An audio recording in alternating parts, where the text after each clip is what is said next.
ओम श्री गणेशाय नमः। जय श्री कृष्ण मित्रों, ओम नमः शिवाय।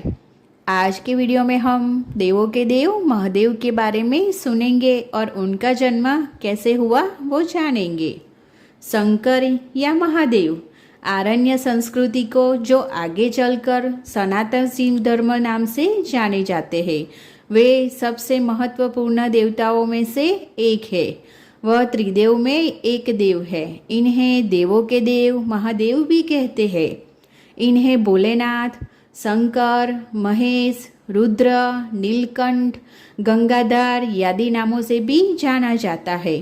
तंत्र साधना में इन्हें भैरव के नाम से भी जानते हैं। हिंदू शिव धर्म में ये प्रमुख देवताओं में से एक है। वेद में इनका नाम रुद्र है। यह व्यक्ति की चेतना के अंतर्यामी है। इनकी अर्धांगिनी का नाम है पार्वती। इनके पुत्र कार्तिकेय और गणेश है तथा पुत्रियां अशोक सुंदरी, ज्योति और मनसा देवी है। शिव अधिकतर चित्रों में योगी के रूप में देखे जाते हैं और उनकी पूजा शिवलिंग तथा मूर्ति दोनों रूपों में की जाती है। शिव के गले में नाग देवता विराजित है और हाथों में डमरू और त्रिशूल लिए हुए है। कैलाश में उनका वास है। यह शैव मत के आधार है। इस मत में शिव के साथ शक्ति रूप में पूजित है। शंकर जी को संहार का देवता कहा जाता है।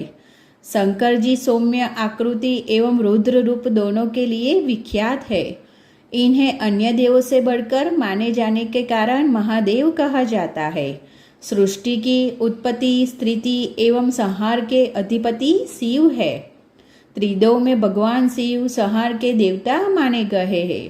शिव अनादि तथा सृष्टि प्रक्रिया के आदि स्रोत है और यह काल महाकाल है। ज्योतिष शास्त्र के आधार है।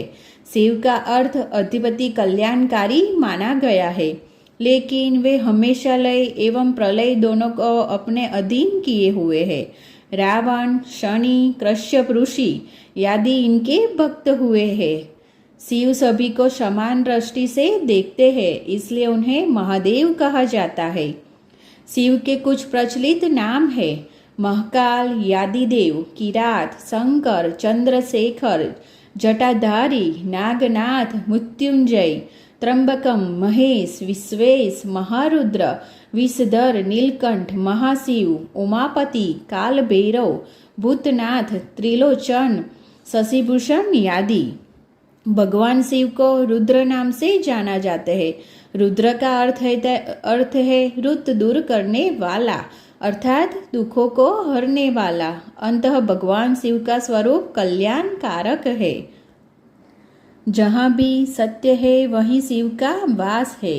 शिव के साथ सारी विषमता है। वे आधेड़ है, आशुतोष है, देवों में महादेव है, रुद्र है, गृहस्थ है, महायोगी है, त्यागी और तपस्वी है, पिता है, गुरु है, मृत्यु है, जीवन है। भारतीय होने का अर्थ है शिव को जानना। उनके जाने बिना इस लोक को जानना असंभव है। उनकी आराधना से मोक्ष मिलता है। वे ज्ञान का वेद है। वे रामायण के प्रणेता है, संगीत के स्वर है, ध्यान के उस्त है। उनमें नित्य वास करता है। जीवन को गति मिलती है। वे प्रेमी है, ऋषियों के गुरु है, देवताओं के रक्षक है, असुरों के संहारक है और मानवों के आदर्श है। तो अब हम सुनेंगे उनके जन्म के बारे में उनकी एक पौराणिक कथा। भगवान शिव के जन्म के बारे में कई कहानियां प्रचलित है। भोलेनाथ का जन्म कब हुआ, कहाँ हुआ, किस प्रकार हुआ, इस बारे में पुराणों में अलग अलग बातें कही गई है। भगवान शिव के जन्म से जुड़ी ऐसी ही एक कहानी है। शिव पुराण में लिखा है कि भगवान शिव स्वयंभू है, यानी उनका जन्म अपने आप ही हुआ है। वहीं विष्णु पुराण में बताया गया है कि भगवान विष्णु के माथे से निकलते तेज से शिव की उत्पत्ति हुई थी और उनके नाभि से निकलते हुए कमल से ब्रह्मा जी का जन्म हुआ था। दूसरी ओर शिव पुराण यह कहता है कि एक बार की बात है जब भगवान शिव अपने घुटने मल रहे थे और उससे निकलते मैल से विष्णु जी का जन्म हुआ। इस कथा के अलावा एक और पौराणिक कथा प्रचलित है। बड़े बुजुर्ग बताते हैं कि एक बार की बात है जब भगवान विष्णु और ब्रह्मा जी के बीच इस बात पर बहस छिड़ गई कि सबसे महान कौन है। इस बात को लेकर जब दोनों ने बहस कर रहे थे तो एक खंभे के रूप में महादेव उनके बीच आ गए। वो दोनों इस रहस्य को समझ नहीं पाए और तभी अचानक एक आवाज आई जिसने कहा कि जो भी इस खंभे का छोर ढूंढ लेगा वही सबसे महान हो कहलाएगा। यह सुनते ही ब्रह्मा जी ने एक पक्षी का रूप लिया और खंभे का ऊपरी हिस्सा ढूंढने निकल गए। वहीं विष्णु जी ने वराह का रूप धारण किया और खंभे का अंत ढूंढने निकल गए। बहुत देर तक खोजने के बाद भी दोनों में से किसी को खंभे का छोर नहीं मिला और दोनों ने हार मान ली। इसके बाद भगवान शिव अपने असली रूप में आ गए। फिर भगवान विष्णु और ब्रह्मा जी ने मान लिया कि वही सबसे महान और शक्तिशाली है। यह खंभा उनके न जन्म लेने और न मरने का प्रतीक है। इस कारण यह कहा जाता है कि भगवान शिव स्वयंभू है, यानी वह अमर है।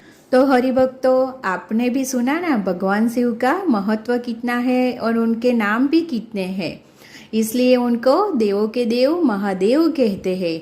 आपको मेरा ये वीडियो अच्छा लगे तो लाइक, सब्सक्राइब और शेयर जरूर करना। धन्यवाद। जय श्री कृष्ण। ओम नमः शिवाय।